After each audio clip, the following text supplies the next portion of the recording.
Okay,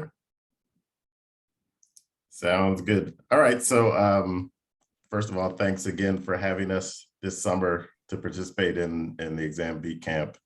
Um, my name is Brandon Wright. I am an actuary at AIG, based here in Houston. I've been working at AIG for about 20 years, lived in Houston for about 20 years, and I brought with me a couple of folks that are on my team. So Nick Franzese and Colin Ben Quick, did I pronounce your name correctly? Uh, who just started with us as an intern earlier this week. I guess, so I have some slides that I'll share. They actually show a different set of folks that would have been presenting with us, but we had some last minute shuffles. But I guess we can just start. I'll let Nick and Colin introduce yourselves, and then I'll kind of go into our prepared materials. Does that work? Sure. Yeah, I'm Nick Franzese. I work for Brandon. I've worked at AIG for the last 6+ years, and I had interned at AIG the summer before that. I went to UT Austin, did math and business as my two majors. And yeah, I'm an FSA now. I got my FSA last year, finished all my exams. I came in to the internship and working with P&FM. My name is Colin Van Kuyk. I'm a current summer intern, and I also interned with AIG last year. So I'm back for round 2, and that's fun. I'm studying at UT Dallas. I'll be a senior this year, and I started my internship last summer with only exam P done, but FM I'd already taken it, and we were just waiting on results. Yeah, I suppose, I look forward to working many more years with AIG, hopefully. So Excellent. Sounds good. Incidentally, I also started at AIG as an intern many years ago. And at that time, I think I had one actuarial exam passed. They were completely different exam names. Like it was a different nomenclature for the exams. The SOA changes every couple of years, the curriculum, but I had one exam passed, and that was, at the time, that was kind of all that you needed to get your foot in the door in an actuarial position. It's a bit more competitive now. Most of the competitive companies would require you to have 2 exams. We'll go over some of that stuff when Nick talks about our actuarial development program. I guess let me just share some slides. We'll go through some materials, and feel free to stop us at any time if you have questions. But then at the end, certainly we can answer any questions that you all have. I'm happy to share more about my background and my journey to the role that I'm in now, or just any other general questions about the actuarial field or actuarial work or AIG. My favorite sports team, I'll tell you, I don't have one, but we'll just get started with some prepared materials. And let me see if I can share my screen. Should be able to. If not, I can. I think, yeah. No, I think I can. I'm just trying to figure out which one of my screens I'm going to put this thing on so that I can still see you all. And let's see. Just a second. Okay, it's not sharing.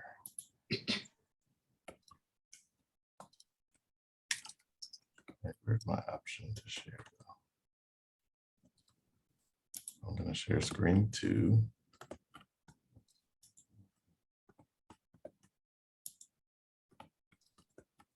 All right.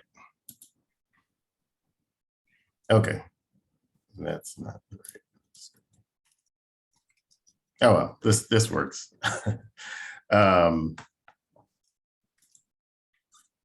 But I guess when you put Excel in presenter mode, I've got 3 screens and it's deciding which screen it wants to set me on. Anyway, all right. So just to start out, I won't assume that anyone is familiar with kind of actuarial organizations in the US. So just overview of that. So the Society of Actuaries is the credentialing organization for actuaries that work in life and health insurance. The three, well, myself and Nick are fellows on the Society of Actuaries track. So we've taken this track on the left. The Casualty Actuarial Society on the right is credentialing for the property and casualty insurance type actuaries. And so their credentialing requirements are on the right. The requirements are fairly similar between the two to some extent. Both societies have somewhere from 7 to 9 exams that you have to pass. The first couple of exams, I believe, are pretty similar between the two credentialing societies. And then after those couple of exams, they get more specific related to things that relate to life and health insurance or property and casualty insurance. But I think generally it's expected that the path to fellowship takes about the same amount of time and effort between the two societies. People on either side will argue that's that it's harder to be a life health actuary or a property casualty actuary. I don't think anybody knows unless they've taken both tracks, which I think is rare, if not never the case. So, you kind of pick which track you're going to go down. Most people kind of choose based on the first job that they land. And so my first internships were with life insurance companies. And so I ended up taking the Society of Actuaries path and getting my fellowship. So the first series of exams are in pursuit of the associateship credential. And they are sometimes referred to as kind of foundational or mathematics based exams. So once you complete those requirements, you become an associate.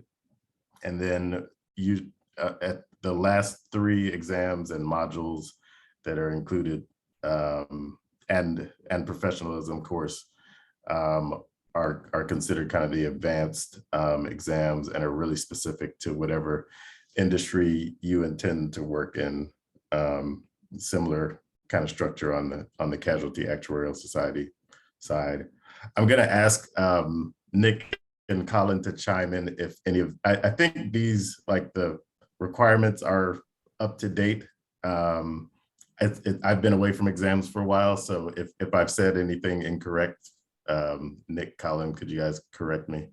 Yeah, no, I'll open up with saying, I got my FSA like last year and I don't recognize most of these exam names. Man, these are not what I took. It's crazy. It was like, P and FM I recognize. And I was going to say, you guys are coming in with P as your first exam. I think we established it's everyone's first exam, even if it's your second with FM. You're coming in at a kind of a good time. Kind of sad that there's like good and bad times to start taking different exams at different points, but you guys are entering as this FAM, ALTAM, and ASTAM decision. I don't fully understand yet. Is kind of settling. The dust is settling on a new change where a lot of students were going through the exams and are now kind of done with PNFM, but they don't know what to do next because it's like in this mid-transition period. Do I take the old exam? If I fail it, do I have to take the new version?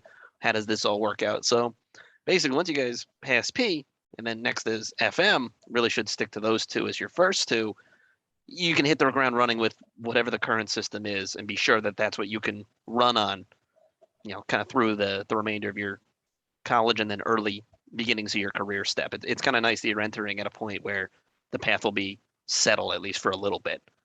There might be changes to syllabus and stuff here and there, but then, you're not dealing with, does this translate to that at the same time? Thanks. All right. If no questions on that stuff, I'll move on to the Actuarial Professional Association. So the Society of Actuaries and Casualty Actuarial Society are the credentialing organizations. So those are the organizations that would deem someone an associate or a fellow. That basically and that means that you have completed the education requirements for each of those societies. In addition to those societies. So quick question. Sure. Yeah. Nick said that the exams that he saw there weren't the ones that he took. So which ones did you take? Yeah.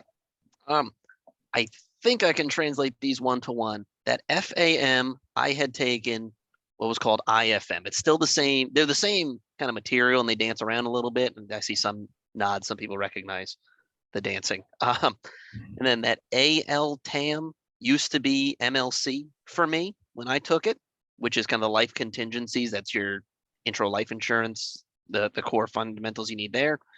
ASTAM was kind of the short-term math. I used to call it exam C. SRM, I don't think I had an equivalent. I believe that was one of those kind of splinter exams that came off of IFM or something. And then PA was a whole new requirement that I did not have to take. Some other students that were taking the same time I did have to take it because I got my associateship before they made that a requirement to take. That's a whole other exam, a very interesting exam focused a lot around coding. We're going to talk about that a little bit later too. But that one is kind of the most foreign exam to me. I see a hand raised. Francesca? Yeah. Yes. Okay. Quick question. So for the PNC path, I see that there's no exam P or FM or IFM on there. Is that because they don't require it, or? Yeah, that's an interesting question. For the years that I did it, and I'm not 100% sure it's the case now, P and 1 used to be the same thing, and FM and 2 used to be the same thing. It's still, Colin's nodding. Okay, good. Then that's still, those two are the same. There were years, maybe kind of before I got into actuarial, where maybe IFM counted as that 3F. There used to be a lot more overlap, and then they kind of dismarried each other in that regard. They kind of divorced their exam processes. But I think 1 and 2, P and FM, is still overlap, which is why 1 and 2 as P and FM out of school makes sense. You can go anywhere with those two.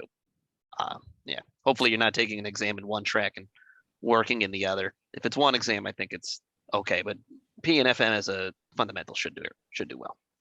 And how did y'all get the V credit? Like, did y'all get that from your undergrad, or did you have to take extra classes? Because I saw online you can validate if the courses that you've taken already translate. And I know that for me specifically, there's extra courses that I would need to take to get the I don't know if y'all call it V or how you pronounce it. But so just curious how y'all did that.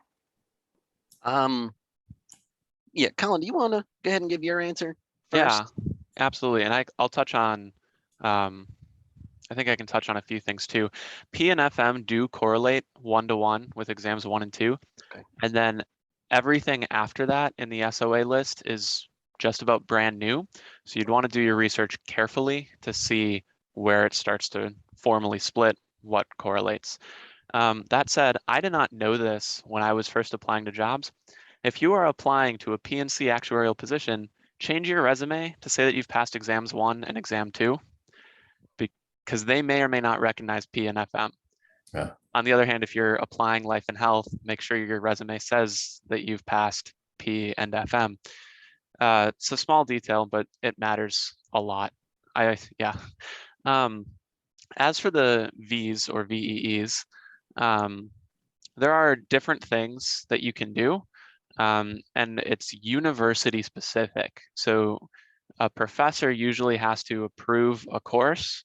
And if you have an actuarial program, they've probably already approved a number of courses. Otherwise, you might have to try and get a professor to work with you to approve a course. And that would be my recommendation. I would try to get these out of the way through the classes you're already taking and try to get your college classes to count. I'm currently going through this process right now. There are other options on SOA.org. You can register for, or they'll give you different resources for where you can go to get VEEs, especially if you're done with school or your classes don't correlate well. I think Coaching Actuaries offers an approved course for some of them. So you do have other options as well. but usually your classes will correlate pretty one-to-one. And if anyone took AP micro or macroeconomics, that's usually a gen ed for anything in the business sort of scope. That's going to get you a VEE right there. So it shouldn't be too hard to knock those out, but feel free to reach out to me if you have any further questions.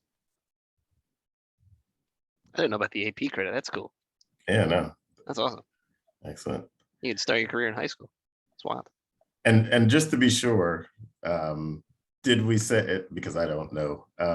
So P and FM, the names are different, but is it correct that you can get, like if you took exam P and FM from, I don't know if it's administered by the SOA only or if it's administered jointly, but the credit would transfer regardless of which society you end up going with, is that correct?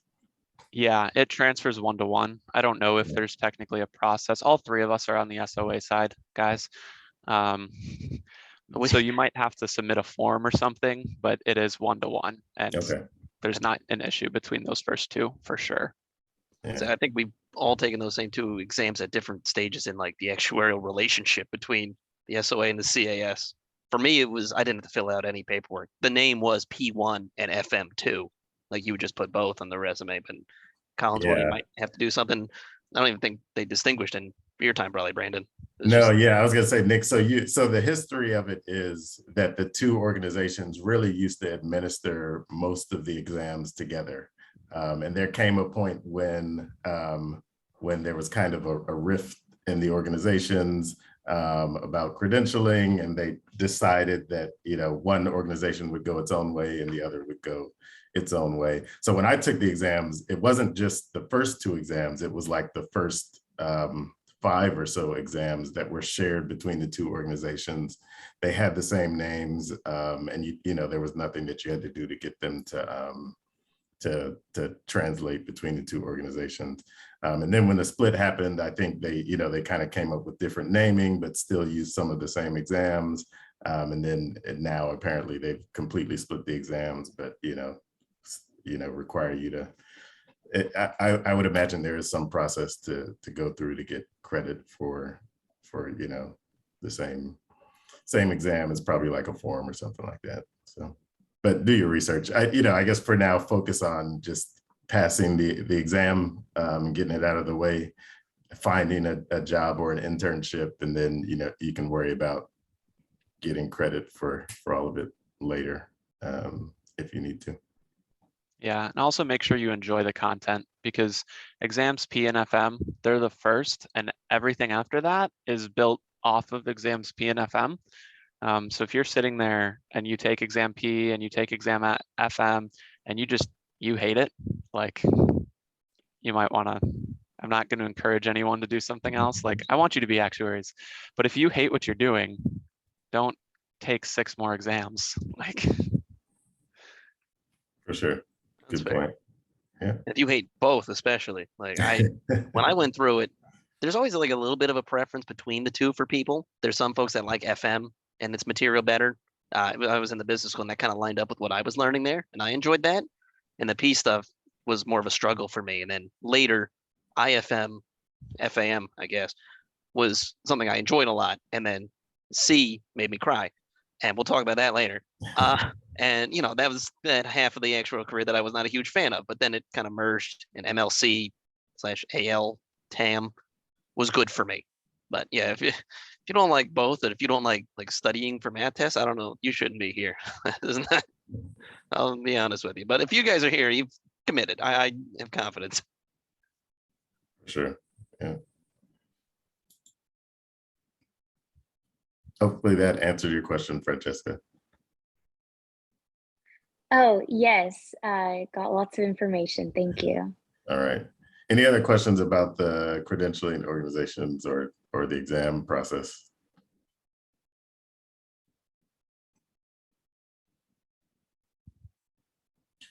All right, just really quick. So some other actuarial professional organizations. So the Academy of Actuaries, American Academy of Actuaries, is basically the professionalism and kind of conduct and licensing organization that spans both property casualty and life and health insurance actuarial work.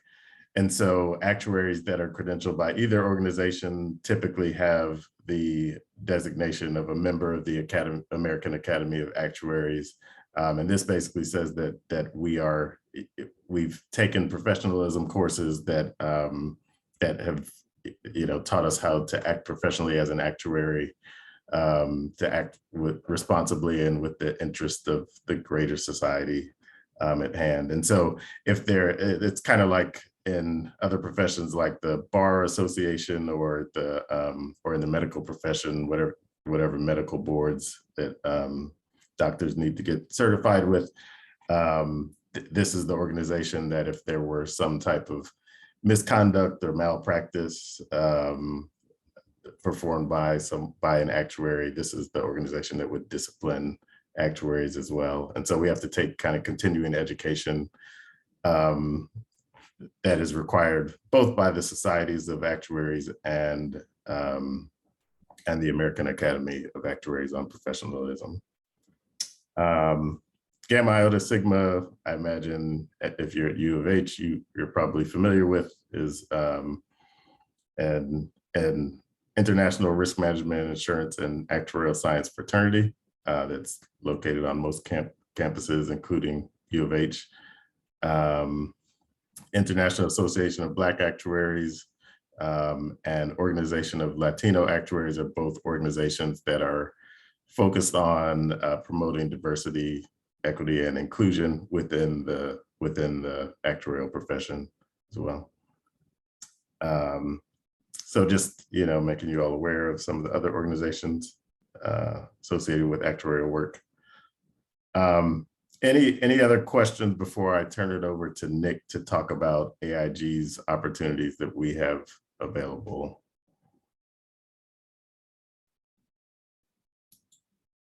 All right, Nick. All right, Brandon, you still driving? You mind moving me to 6? Yeah. Thank you. So talking about our internship program, there's a lot of words here, but what is it saying? The basic core is a 10-week internship. I think Colin's here from June 6th to August 12th or whatever day of that week is a Friday. Is it? All right, sweet. So yeah, it's a 10 weeks. It's, kind of fits in between the whole summer break that you'd have. The goal would be typically we hire out of the intern class to fill in a lot of our entry-level student positions the following year. So going through the requirements, minimum GPA of 3.2, that's kind of our main basic threshold on minimum application. Heading toward graduation. Now, I did want to comment on this. It says it's required to have your master's or bachelor's. Basically, we want you graduating the following year. So make this the summer of your junior year or the summer of the year before you graduate. So that when you graduate, you could come and work here. That's the idea, right? I always struggle with the date. So I just remembered, like, you should have 1 year of school left. And then that's our requirement. Now, it says it as a requirement. I'm going to really let Colin drive a little later on slide 9 when we're talking about the internship, but he interned here last year and he's not graduating until next year. Well, it's not a hard requirement, but preference in every student, all else equal, preference will go to a student that we can hire full-time the following year, right? That makes sense. We want to have interns that will basically come back. Colin came back for the second internship. Can't always be sure that that happens with seats and whatnot. Who knows? But want to keep that an option. Don't not apply because you're a freshman, sophomore, junior. Just don't, be surprised if juniors get priority. Completion of one or more actual exam by March of 2023. So the implication is you have minimum guaranteed one exam passed and in the books by March of the year when you start your internship. More exams is always good. I've heard kind of some talk in the past of too many exams as a red flag for student. No, it's not. I mean, if you somehow have an FSA before you graduate, we've had other conversations, but that's not, take as many exams as you can that you can fit in, that you can pass before you graduate, before you start working, before you intern. Don't slow down. Momentum on exams is important. And I'll cover that a little bit later too, but yeah, do not, let these kind of rumors that have been floating around on the internet for a long time get you thinking of anything else. Just pass exams, but minimum 1 is required. Locations, Houston is a big hub for us. That's where us 3 are. Jersey City, New Jersey. We do have some offices in New Jersey. Neptune, I don't know if we're still letting folks over there, but it's part of New Jersey. New Jersey is a small state. It's all close. Obviously, Houston be a preference for most of you guys since you're U of H students. Woodland Hills, California is another relatively significant body of actuaries that we have out there outside of Los Angeles.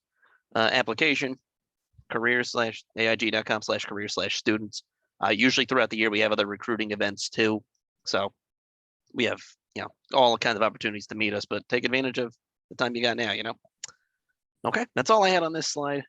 Just really quick, Nick, I will send this deck over to Ty to distribute, Ty or Greg to distribute to you all, so you have all the, I know it's a lot of information. We'll send it over. Yeah. Thank you. Now we're talking actuarial development program. This is when you start working. This is a program that we have as a company with a significant number of actuaries. We have like 150 something actuaries just in life and retirement. It's insane. And that's just students, I think. Plus we have all the credentialed ones who are done. I'm going to use students a lot. That's when we're talking about actuarial candidates who are still going through their exams but are working full time. I just throw students because faster. So what do? We support the exam process start to finish. Well, we pay for your exams, we pay for your study material, and we pay you when you pass the exam. It's my favorite part. So there's raises for every exam that you pass. There's permanent raises, and then there's one-time bonuses for passing on a first attempt, which incentivizes you to pass on the first try. And there's study time provided. It's not all the study time you would need to pass an exam. We have it written down here as between 65 to 150 hours. The hours scale with the length of the exam. Makes sense. But it's obviously only a portion of what you really need to pass the whole test. But I mean, what other profession gives you time to study for its own test? It's crazy. I love that. Study groups. I was never too much a study group person myself, but lots of people love study groups. There's always, especially in an organization as big as us, at least 2, 3, 5, 10, however many for the earlier exams, folks taking the same test as you. So you can always get together, work on problems together, work on studying together, explain concepts. Even if you don't join a formal group, there's always someone you could bounce off of taking whatever you're taking at the same time. And there's something nice, it's almost like especially at an AIG, there's like a tertiary benefit of going into an exam room in a location. We used to actually host the exams on site here. That with COVID, it's kind of been, nobody wants to be the one that hosts the exams, right? So it's at like a hotel or something. But there's something to be said about going into this exam, this thing you've been studying for 6 months, and seeing someone familiar. It's not like you can talk to them or nothing, you're taking the test, but there's some kind of stress relief in knowing that it's where you're at, where you're from, and folks that you know. I always feel bad whenever I was taking the exams. There was always like that one guy that we didn't know who worked for another company or was taking even another exam. They'd often proctor exams with similar, for the FSA exams, there's some 5-hour exams. They're like, all right, he could take the health version while we're taking the life version. Sure. So he's there by himself and he doesn't know anybody. He's 2 hours from home and stuff. There's something to be said about being in such an actuarially dense location and company to comfort you on the entire journey. No, I'll let me just chime in on that point, Nick. I can remember when taking exams, so on some of the longer exams, there's a lunch break in between, right? And so I can remember going to lunch with some of my coworkers, in the middle of your exam and talking about the first half of the exam, and saying, oh, wow, I really struggled on this part of the exam. What'd you guys do here? So it kind of gives you a feel for, how you're doing so far or where you need to focus on the second half of the exam. So that's an added benefit, like Nick said, of working at a company with a lot of folks that are taking the same exam as you. Yeah. Okay. And then next up, we're going to talk about the rotation. So part of the ADP, the actual development program, is the rotation benefit. Essentially, we get to change jobs as you're passing your exams every 2 years. We mark it down as 24 to 36 months. Sometimes if an entire team is rotating at the same time, management's got to make the decision of, I'm sorry, I can't have everyone leave at once and have all the knowledge go. One student might stick behind to kind of balance things out. It happens, but the core of it is we want everyone to see as much as humanly possible, see all the different teams, see all the different roles. building all your different kind of skills and products. I'm looking through, you'll have the deck, but there's all of our different product types. There's the annuities, all these things that accumulate value and then pay out eventually. Life insurance products that cover you for when you die, not if. And then we got all these different tools and softwares that every team uses in different capacities. It's a great way to see a lot of that. Talking briefly about my exam progress. Oh yeah, thanks, Brandon. We're talking about my ADP progress. I came in doing deferred annuity valuation, very traditional, very standard actuarial work. I calculate the reserves. I sent it to accounting. Boom. The next rotation I did was controls and model governance.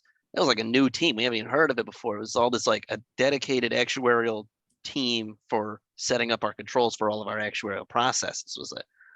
It was a unique experience, something that people are getting into now and it's growing, but it was such a relatively tangential thing to normal that you wouldn't normally see even at a small company. So it was an exciting time.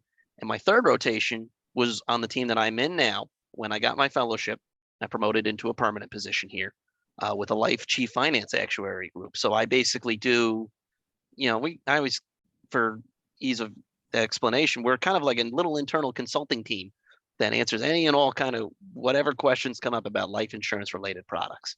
So I went from deferred annuities, very specific and very routine, rolled to the life insurance stuff, a very kind of unique work, but another, like the other half of our world, the other half of our product line. And then ACMG, the controls group in between there was just, a foot deep in everything. It was wild. So just in the 3 rotations that I had so many different experiences, and a lot of students get to see so many things we use in this rotation program. They love it. All right, and then if we can go on to 9. Thank you. And then talking about the internship process. So I was an intern. I basically got connected through my school. I applied, got into AIG. I'm also Houston local, so that was easy to transition into. We don't expect people, looking now at the technical skills to match, no one expects anything, but the more you have going in, the easier it'll feel to come on in. Learn some of these kind of Excel-based skills. Having fundamentals in Excel is important at any company. Excel's not going away anytime soon. Access is fun if you want to do that. R, Python, SQL, any kind of like coding stuff that you can do. It just makes you more comfortable with whatever work you're going to have to do. At the end of the day, there's good odds that you'll work with some kind of program here that you literally could not access outside of working at a company. You're not going to get valuation software and play with that at your house. That don't make any sense. What are you going to do with it? Nothing. So yeah, eventually you're going to have to adapt anyway, but being comfortable with that concept to begin with is a huge plus. And again, that requirement of exams, you got to have one. If we have one for an internship, we certainly need one for full time, and we expect as many as possible. I think all of us have kind of rolled in on 2. 2's not a minimum, but 2 is like a soft minimum. So having P and FM out of college, I think, is essential. I'm gonna throw that there. Now I'm gonna give it to Colin. Colin's got his double experience to talk about. I want him to really walk through that. Right. So first of all, the internships program here at AIG is phenomenal. They connect interns with other interns with upper management of the company. Nick and Brandon are both in charge of me, and it's a super easy relationship. I can, knock on Brandon's door and have a conversation about anything with him. I can turn around and talk to Nick. He's sitting behind me. So I just really love the culture here, and I want to start with that. I don't think you're in the picture, but maybe if I get out of the way. Yeah. As far as the actual work that we do here on the internship, it's really fun because it's real work and real projects. We're not getting just a sample. We're usually thrown into the team, and they're going to hand something off to me that maybe a different actuary had started. And when I'm done, someone else is going to continue working on it.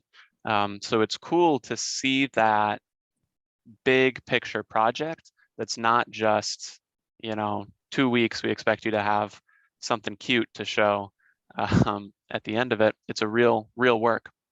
So last year, I worked a lot in like process improvement, if you will, mostly in Excel, VBA, coding, automating, trying to save time for the full-time employees. And I did the math. At the end of it, we give a presentation at the end of the year to management about what we've done and why we want to come back. And I saved weeks of time just by putting in these programs in Excel. So if you enjoy coding, if you enjoy macros and virtual basic is VBA, you know, it's actuarial work can be really fun, and those projects can be really fun. This year, I'm working with something a little bit more technical. I'm going to have to actually understand what it is I'm doing, not just get Excel to move things around for me with a button. I'll be working on interest credited rating, and that is facilitating new rates from historical data and mathematical formulas that we've, you know, actuaries a lot smarter than me established as holding pretty much true. And then we're going to pass that on to our pricing team, pass that on to admin, and get those new interest crediting rates sort of approved and going for the next year. So I'm really looking forward to getting into that, to learning more about that. And it's fascinating for me because both of these topics were topics I knew nothing about coming in. I had some Excel skills, but I had never written VBA, and I had to learn it on the job to complete my first project. And by the end of it, I could create an entire program in VBA just from what I learned on the job and being given the opportunity to ask questions, the opportunity to play with the work, to try new things. And, you know, sometimes I'd bring something to my manager last year and he'd look at it and he'd say, yeah, this isn't what I want, try again. And that's a learning opportunity. But sometimes I'd bring it to him and he'd say, I didn't even think about this. I'm so glad you added it into the program. And so that's just a really feel good moment and opportunity to actually provide something real to the team and something that you can be proud of. I could sit here and talk about any number of things, but I'm kind of curious what you guys want to hear more about. So if anyone has a question or a direction, something in particular they want me to talk about more. Yeah, David. I have a question. So, you work with all these teams. So what does a normal day look like when you're in the office, or does it change depending on what team you're on? So I would like to know more about that. Yeah, it can definitely vary by team. I've only worked with my team last year, and now this has been my first week as an intern in this new team. So I still have to figure out a little bit what the week to week is going to look like. But usually as an intern, your week's gonna start with a meeting, like a company-wide meeting of all of the interns, where they're gonna go over, maybe it's professionalism or it's general information about AIG or general insurance concepts. And you spend, I think they say 30% of your time, I don't know how that actually holds out, but about 30% of your time doing these intern development programs and training things and, you know, networking with other interns and other company representatives. And then the rest of your time is spent doing this real work. So for me last year, it was spent writing code. It was spent having meetings with my manager to try and figure out what it was he expected, what he wanted the tools to be able to do. And then having hours trying to make the tool do that, which is usually easier said than done. But that's what makes it fun. So I don't know if that answers your question. The day-to-day though is usually a little bit of that professionalism professionalism material, and then quite a bit of actual work, which I enjoy. So Thank you very much. I'll just add on to what Colin said. So just keep in mind that last year when Colin interned, our interns were all virtual.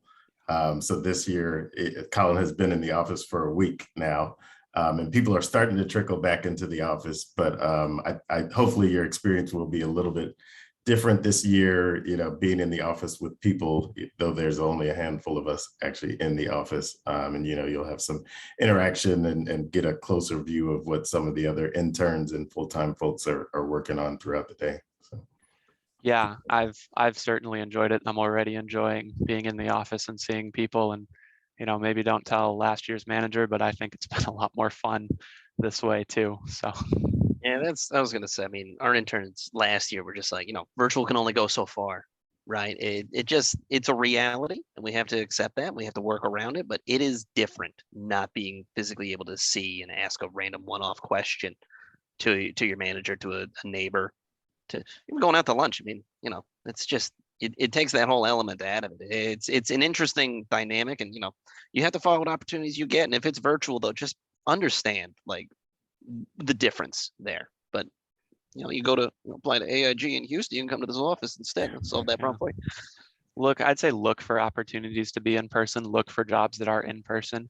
And then, if you're told that interns are mostly virtual, don't be afraid to send an email to HR and say, can I work in person? It worked. Yeah, it worked. I was told this year that I was going to be fully virtual, and I was actually assigned a manager who's based in New York, and I emailed HR and said, I want to work in person. And they said, that sounds great. We'll figure something out, and moved me to Nick and Brandon's team. And I'm very glad about that. So don't be afraid to send an email to your HR rep and talk about what you want. So. Francesca, you had a question? Yes. So for Colin, how much prior knowledge did you have of the insurance production, and what are tips and like what kind of material I can use to learn it? Right. Most of my knowledge beforehand was coming from two things. One, at my school, we have an actual degree for actuarial science. So I've gotten a fair bit of that information from the program itself. And that's probably not super helpful, since I recall you saying you were a statistics major. The other thing I did is I joined the organizations at school. So your school probably has like an actuarial student association, and that's phenomenal to go to. I'm part of GIS, which is that Gamma Iota Sigma. It says fraternity, it's co-ed. So, don't be turned away by that. I actually served as president on that, of those officers this past year. So I can tell you more about that too, if you're curious. GIS, at least at my school, focused on general insurance and like underwriting and claims.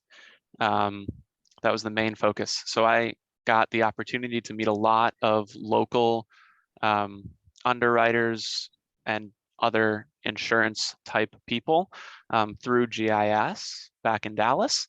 And I picked up a lot of information about how insurance in general works through that. My ASA usually talks a lot about the exams process, a lot about, how to VLOOKUP in Excel, things like that. And I got that on the hands. What is the insurance industry experience through by intentionally having lunches and going to things that weren't just about actuarial science. And I think that's what it takes, is intentionally taking opportunities to see other lines of business, and that'll help build a general understanding. Nick, Brandon, does that sound about right? Absolutely. Definitely. I was going to add too, when we send out the slides, we listed the actual like products. I'm looking at I went back a slide on my own screen here, but we just have the products and we have the teams. You just Google them. Like, honestly, that's what I did. I Googled the product. I Googled it and added actuary or actuarial to the end of it to narrow down the results, and you see people talking about it. That's how I got more familiar with the products. I was like, what is going on here? And that was really helpful for me. Was kind of just, I mean, especially fortunately with AIG, we pretty much touch like one of everything in the life space. So like that's all of them. In terms of broad category, that's like one of each there and one of each team. So you can kind of look that up and you'll get a lot just straight out of that. The Google knows all this, that's for sure. Google's helped me work here. So I learned how to code up some of these things. Like, what am I doing? I just Google it. That's real. That's a skill. That's a skill you should practice. It's like how to Google your way through a problem. That's how I learned VBA last year, and So all everyone of my learns VBA. projects were VBA. And I was just Googling it. I had no knowledge of it going in. So Excellent. Thanks, Colin and Nick. We have some prepared slides here on kind of study tips. I think we've talked about a good amount of this so far, and the person that was supposed to join us and go through this section did not, but I'll just, let me just look at these to see if there are any things that we haven't really covered in depth. Yeah, I mean, so understanding the syllabus, I imagine that by participating in this camp, you're kind of doing that already. You're going to get some of this exposure to the first couple points. Creating an agenda or a study plan with checkpoints to make sure that you kind of know what you know on the syllabus and what you need to spend more time on is probably helpful as well. The societies publish sample questions that you can use to practice problems. Again, I imagine you'll probably get a good bit of that from the exam P-Camp here. Don't underestimate the amount of time and study preparation. Since this is, I think most of you said this is your first exam, just can't emphasize this enough. There are a lot of people that go into their first actuarial exam and they're great students, great math students. I was a, top math student when I was in school, got A's in all my math classes. And I took my first actuarial exam and got very quickly awakened to the fact that this is not the same as studying for a math course, right? You have to put in a lot more time, be a lot more focused on studying, and kind of the hours estimates that are out there for, like 100 hours of studying per hour of the exam. I would take those seriously. Just study as much as you can. I don't know how else to say it besides just keep studying as much as you possibly can until the time that the exam comes. It just really is important to spend a lot of time on and set aside time to do your studying as well. There's a reason why AIG, companies like AIG give students, basically a fourth of their working time to study and still expect them to study outside of work, because it's that, important that you pass these exams and that you dedicate enough time to it. This is your first test. You got a chance now to set up good habits. Do it now. Yeah. Get it now. Establish your ability to sit down and study, especially, for just a set good amount of time every day. You don't want to cram. You cannot cram an actuarial exam. Before we get to the questions, remember when I told you guys that C made me cry? We're back to that now. This is what actually happened. I had taken, it was like a 2-part class, and I thought like, oh, I'll just study for the next couple of weeks to finish up the second part of the class. And I walked into that test and I could not. I was genuinely halfway through the test, realized I didn't know the answers, and I was crying. And the girl next to me, who's taking like some other like nursing thing, she was like not that stressed, and she looks over at me and I'm like, she's like, what the hell is he doing? What's going on over there? I'm like, look, my future hangs on this. And I got the little preliminary fail, and it said that I failed was low in all sections, and I dramatically crumpled it up, threw it in the trash, and walked out of the Prometric Center. I'll always reflect on that and be like, man, if I had just started early and often and was realistic about my time and my ability to cram in this material, that wouldn't have happened. But it makes for a great story. So I guess, it's always fun.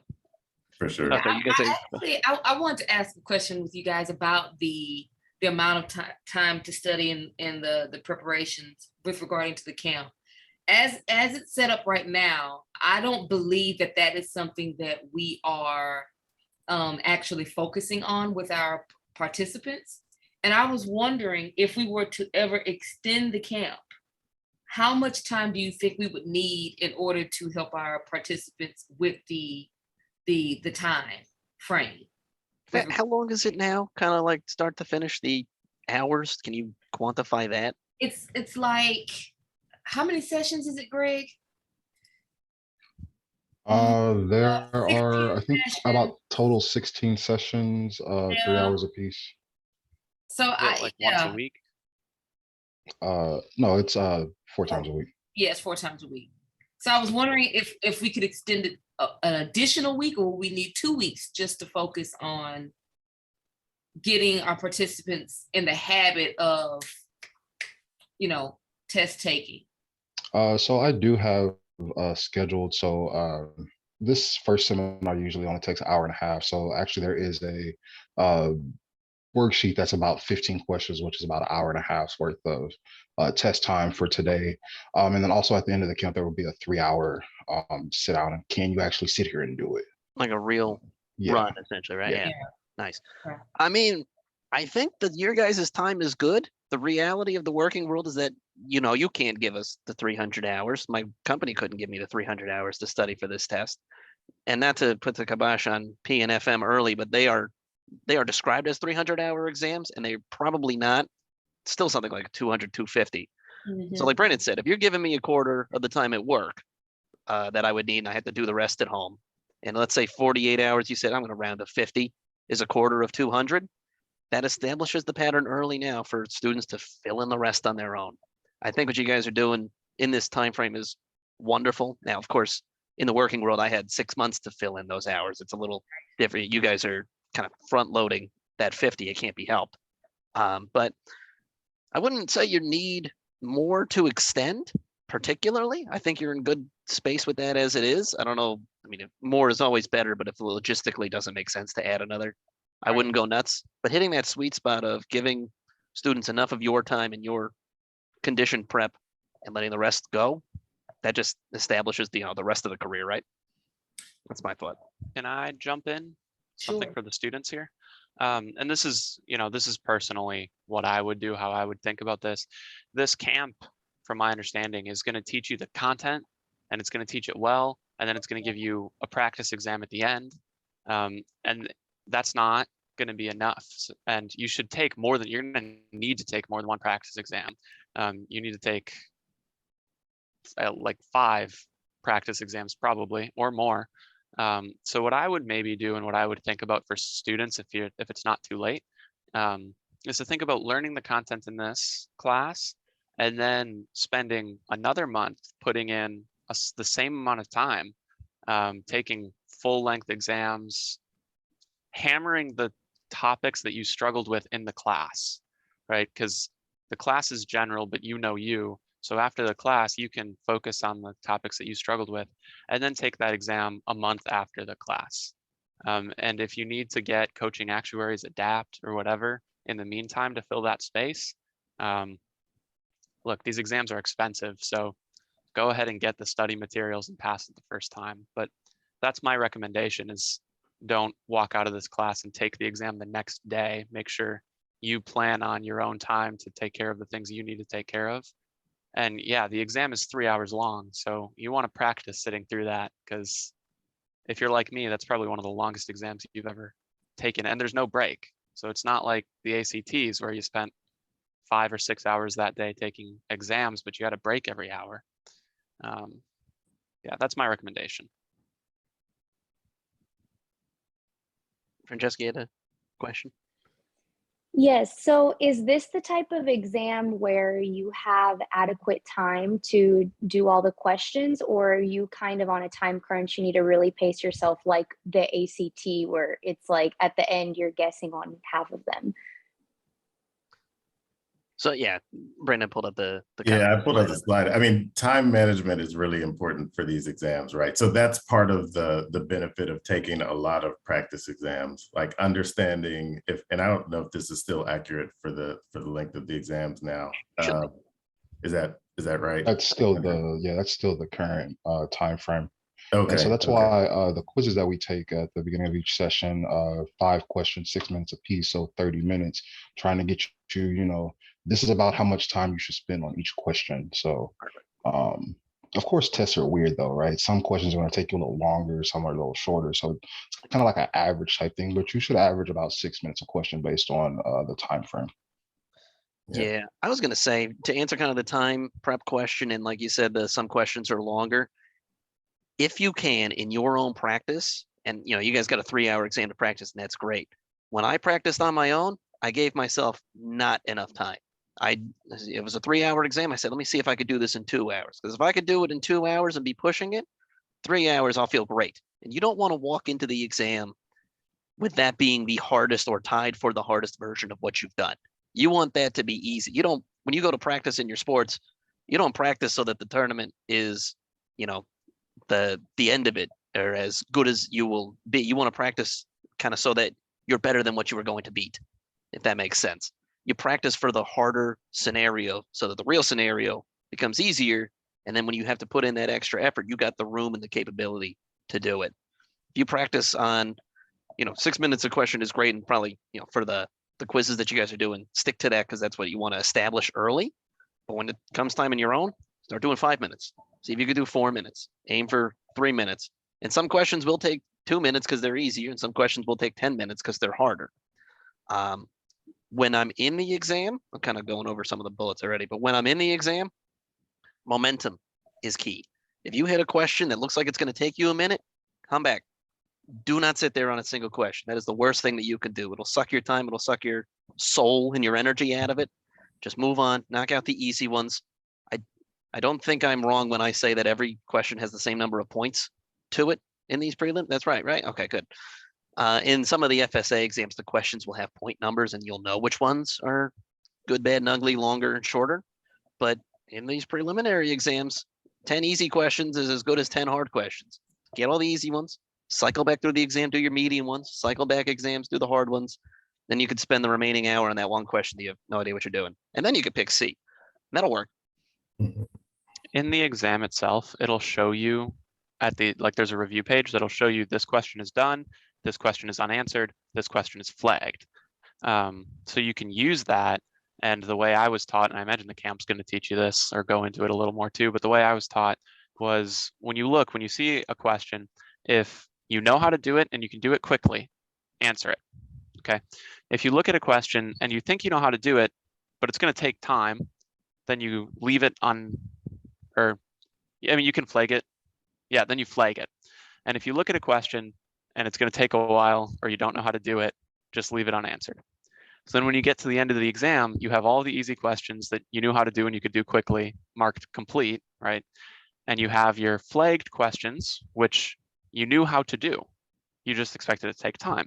So now you can go and you can do those flagged questions that you knew how to do. And any extra time left over, you can go and try to do the questions that you really didn't know how to do.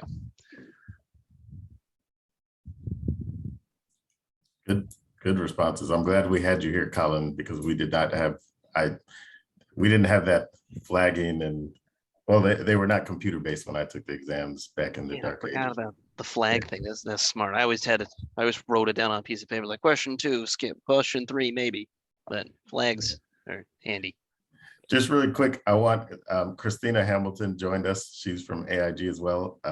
She is a UH alum, and I wanted just to give her a chance to introduce herself to you all. And we can stay on and continue to answer questions after that. Yeah, thanks, Brandon. Sorry I joined late. I had a conflict at 11, but I got here as soon as I could.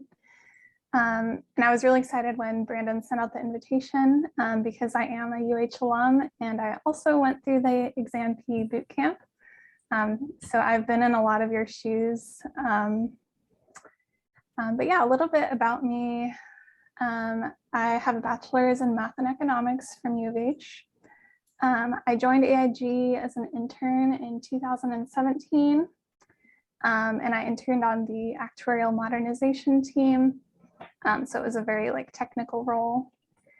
And then I accepted an offer to join in 2018 full-time. So I started off on a universal life valuation or reserving role. And then after 2 years, I rotated to the pension risk transfer pricing team. And that's the team I'm currently on. And I'm actually rotating this summer to my fellow AIG colleagues on this call team, the Life Chief Finance Actuary team. So I'm really thrilled about that because it'll be, every rotation has offered me different skills and a different perspective. There's just absolutely so many different products and functions here at AIG. So it's been a great learning opportunity there. But yeah, great conversation so far. I've enjoyed hearing all the tips that you guys have shared. And I will just say that having gone through the boot camp myself, you know, if you are generally a good student, like Brandon said, this might be like a big wake up call for you where you feel very uncomfortable and, you know, why are these topics just not clicking? But my biggest tip is just stick with it. Really go through the answers and understand, you know, why you're getting things wrong. And I promise if you just keep, you know, drilling those questions, eventually things will click and you'll be ready for the exam. So yeah, that's me. Thanks for having me. Thank you, Christina. All right, what other questions can we answer for you all?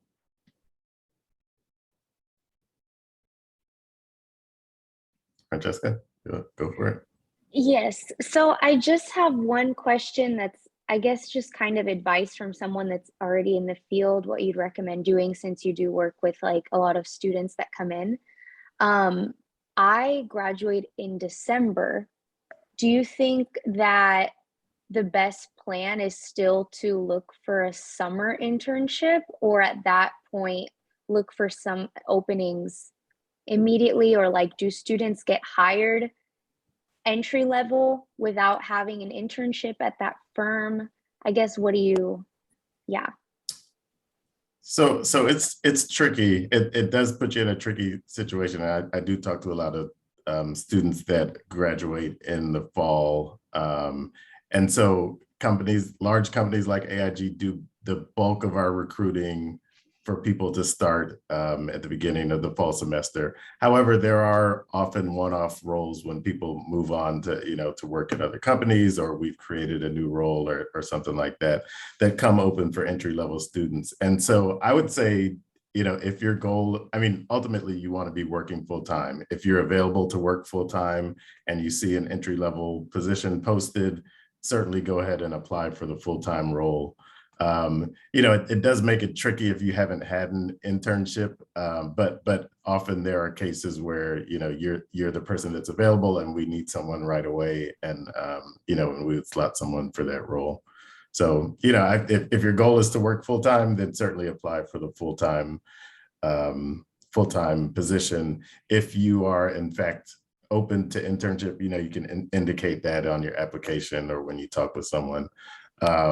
I would say if you're applying to AIG, feel free to reach out to any of the folks that are on this call, you know, prior to your graduation. First, most importantly, focus on passing an exam, you know, or 2 exams by the time that you graduate. Also, Maggie Renna was not able to join us. She's actually the director of our actuarial development program. And she would be directly involved with kind of, you know, identifying positions that are open at any given time and getting students into those positions. So does that help? Okay. David, another question? Yeah, for like studying for the exams, because I am technically a junior and I'm going to be looking for that because I'm just starting out as a junior. What other resources would you recommend for studying for these exams, like for P exam, or any practice exams that you can take online just so that you can be more ready when you start taking exam P or other actuarial exams? Like, what are the resources that you use to study? I'll speak to this because I think I took exam P most recently of those of us here. I used Coaching Actuaries. I really loved that. And I recommend Learn and Adapt. And honestly, I'd shell out to do the 6-month version because you can renew it if you don't pass that first attempt. And like I said, it's expensive, but the exam is so expensive that guaranteeing those study materials rather than trying to go through the whole thing twice, it's you can think of it as insurance, unironically. The other common resources that students love would be like Infinite Actuaries. And I think SOA.org actually includes study material recommendations. if you want to look there, if you're a book manual person, there are versions of that out there. But I recommend Coaching Actuaries. They've got a textbook that'll teach you the content. They've got videos. I don't remember his last name, but his first name is David, does all of them, that will essentially be like a mini lecture on each topic. And their ADAPT program is going to keep track of the questions that you get right and wrong. And it's going to keep track of what subject material or what topic those questions were. So it's going to red flag areas that you need significant work in. Also, 90%, I believe, is the figure of students who get an ADAPT score of 7 or higher pass that exam on the first attempt, or pass the exam on that attempt. So it gives you a good benchmark for confidence as well. And especially if you're, willing and able to spend the money on the material, I highly recommend it. Thank you very much.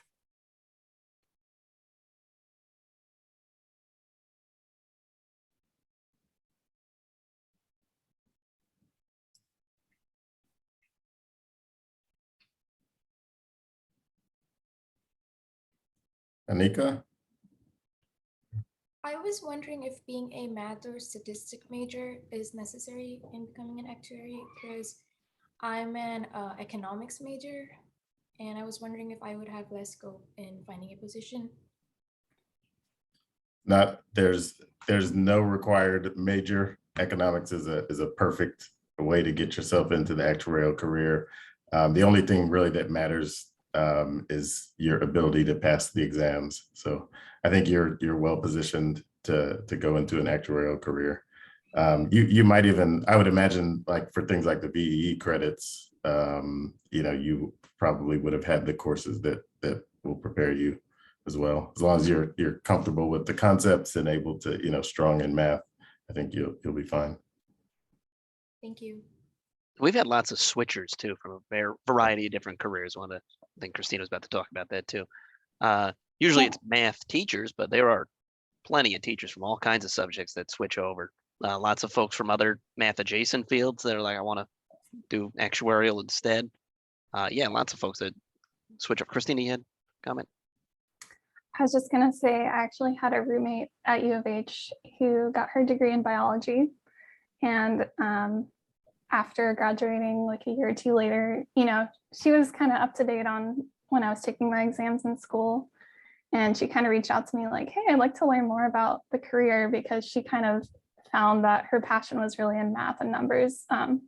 So if somebody who studied biology, which is like, I would say even less related than economics, what really matters is passion for the subject and ability to pass the exams to get in. Thank you. Mm-hmm. If I can add something, I mean, not off topic, but a little bit different than boot camp and helpful as far as getting jobs goes. When you do your resume, when you're trying to get a job, first off, brag on your resume and be yourself in the interview. And what I mean by that is your resume's got all of those data points, your hopefully excellent GPA, exams passed, VEE credits you've accumulated, right? All of your accomplishments are on your resume, and your hiring manager or whoever you're interviewing with has your resume. So they already know those things. So you don't need to spend your interview telling them what they can read. Instead, talk about what gives you a personality, why you'd be fun in the office, maybe not fun in the office, but, why you're someone they want to have around. In my interview for AIG, I talked about enjoying playing board games and doing, I would play Risk alone in my room and figure out, statistically speaking, who was going to win and things like that. And, that I guess worked for my hiring manager, and here I am, and I'm very glad. So focus on bragging in the resume. And then also the first thing on your resume should be these exams.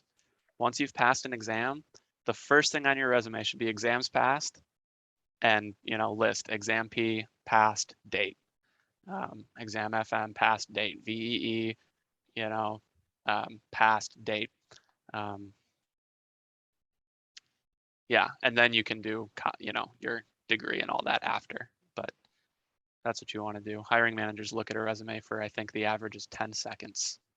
So think about like look at your piece of paper for 10 seconds and what do you see, and make sure that it's exams and maybe your GPA. That's, yeah, that'll help you get a job.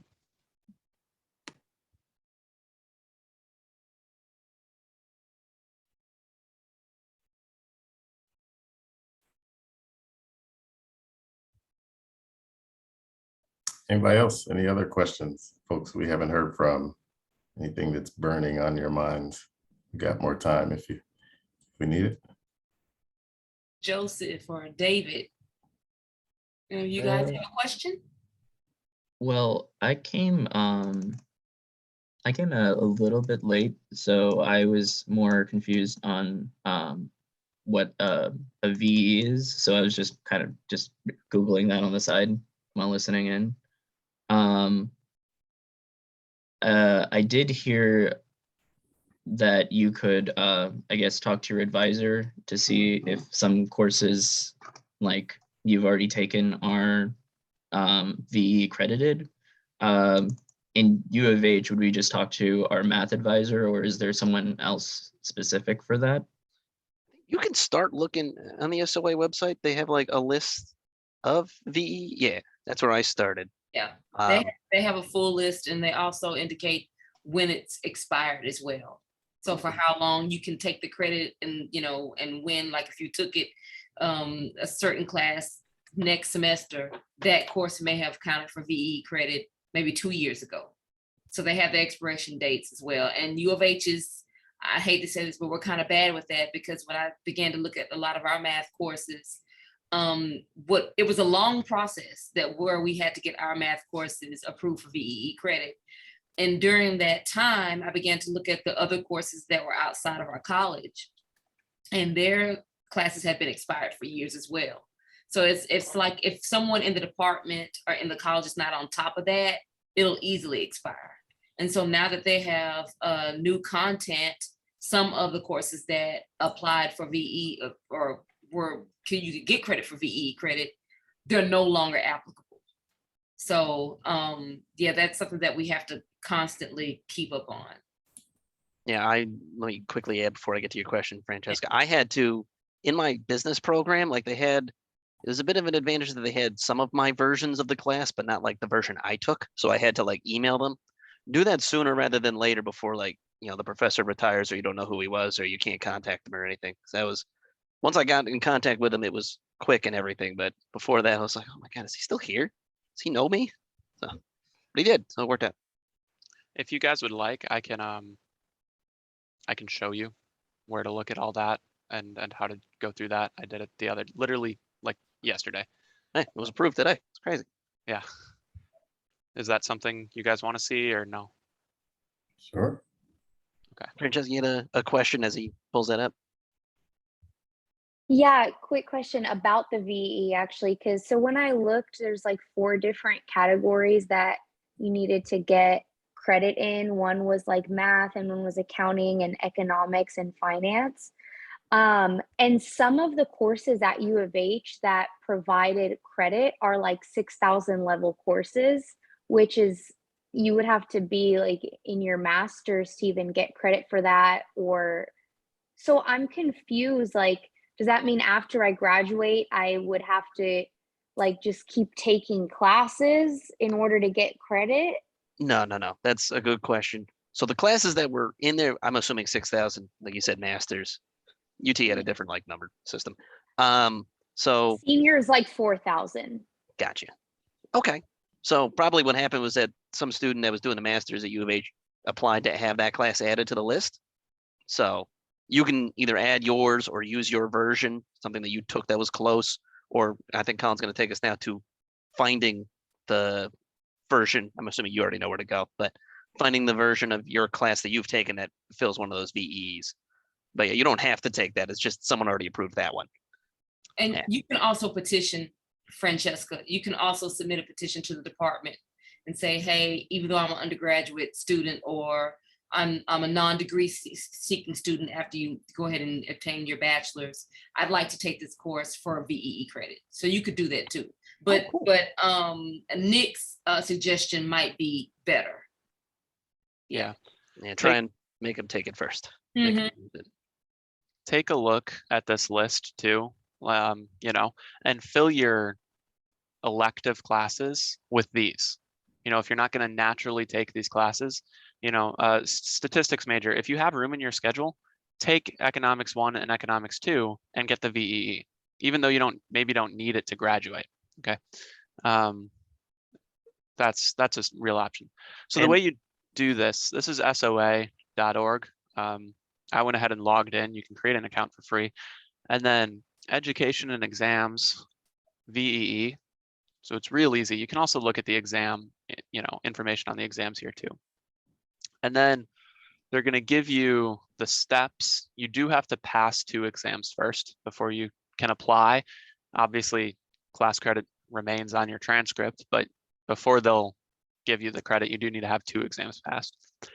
And then what you're going to do, unfortunately, checking this is a little more complicated than I'd like it to be, but you click in. I'll click into the one I don't have. I'm already logged in. Yeah, the Log SOA in again. website, Mhm. bad about that.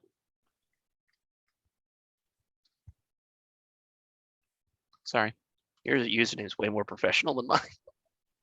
it's my school email address. I actually should get that changed because Nick, I don't want to know what yours is. Mine's my old gamer tag from Xbox, so you know, to each their own, right? Whatever Okay. works. That's not official. That's not real. That's just logging into your account. It's okay. You can put whatever you want. They're not going to print that out and be like, this idiot wants to work here. It's giving you trouble, Colin. it's giving me trouble. You click in here. Maybe something else will work. I'm a little worried because I already have this one though. Oh yeah. Does this that is the one I don't have. Yeah, here. Okay, this is what we wanted. You're gonna verify some information, and what it's gonna give you then is your list of, y'all are in Texas. Options, alternate VEEs are here. So like if you have AP economics credit, you can look for it there, and then look for your school. On page 4. Okay, thank you. Yeah, I'm clicking our school and then it's not opening for me. So hopefully it'll open for you. University of Houston. Yeah. 4458. Okay. Yeah, so these are the classes that then work to get your mathematical statistics VEE. Some VEEs require 2 classes or, you know, on a few different courses. This one only requires the 1, and it's Math 3349. Right. So our econ major, you probably are not told to take Math 3349. If you definitely want to be an actuary, go ahead and take this as one of your electives and you'll get it done. But these are the classes that work for you. You can look at different schools. You need a B- or better. And that end date, make sure you look at that end date. Yeah, I took a class that just expired, and so I had to submit a form to get that renewed, and I was working on that the other day. So to that point, if your class isn't there, you have a few different options. You can, this is in the Q&A, so I won't show you where the information is, but you can apply to have a course renewed. If that end date is passed, basically your teacher, the professor, just needs to sign saying that the class hasn't changed in any significant way, and they're going to extend that date and you'll be good to go. If the class isn't even up there, right? You took a class that you feel should count, you feel like it gave you a good understanding of mathematical statistics, you can request a course evaluation. And you know, click into the process, click into the guidelines, the forms, right? It's a whole process. But you can get a course approved. I believe Nick did that for one of his. So that's where all that information is too. And then just because I'm already here, I'll show you in my SOA, you should be able to look at education plan. Right. I love this thing. This thing's cool. I've never is seen phenomenal. it before. Oh. It's new, Yeah. but it's a very graphical way to see what you need. And with all the changes in the exam date, like this was everyone's guide. Yeah, and you'll note some things are still kind of hanging over. So right now they have IFM still on here. That's not going to be around for very much longer. They also have LTAM and STAM, if you've talked about those, which is turning into FAM or FAM. So there will be some changes to this, but you can see very quickly and easily what you've done, what your, what exam is maybe logically next, VEEs. You can even click in and look at everything you need. Yeah, so any questions about the website here that I can help with? And if at the end of the day, if the pieces don't line up and you can't take one of the VE classes before you graduate, there are options when you start working to take courses over a short period of time. It's not the end of the world. Don't move, mountains to make it happen, or extend your stay at college where you're paying to be there. No. The company pay for it instead. But if you can get it done before you get there, that's just one less thing you have to do to get your credits and get your raises. That's part of it. It'll help you get a job too. I mean, if you can show them that you've passed 2 exams and you've got all of your educational experiences done, validation by educational experiences done, that looks good. So, okay. Thanks, Colin.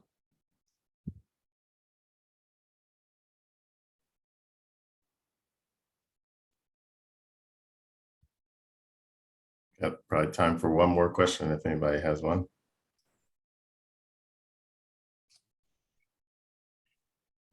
David, do you have any questions? We have 2 Davids. Sorry, no, it's just been, I've been listening and everybody's had very good questions, but I'm good. Okay. Well, if nothing else, thank you all again for having us. We really enjoy talking with you all. So best of luck to you all in the rest of the camp and with your exam and the remainder of your careers as actuaries. Hopefully, we'll all work together one day in the future. Colin has put his email address in the chat. Awesome. Actually, I'll do the same. Obviously, it's just first.last@aig.com for all of us. And like I said, I guess maybe what I'll do is send over the deck and just add our email addresses to that as well, so that you have it. But feel free to reach out, LinkedIn, contact us if you have questions that you think of that you didn't ask today. We're happy to assist. It's always wonderful to have you guys with us. We really appreciate it. Thanks. My pleasure. Thank you. Thank you, guys. Great group. Thank you and good luck this summer. Take care. Have a good one. Bye. Bye. Thank y'all. Thank you very much.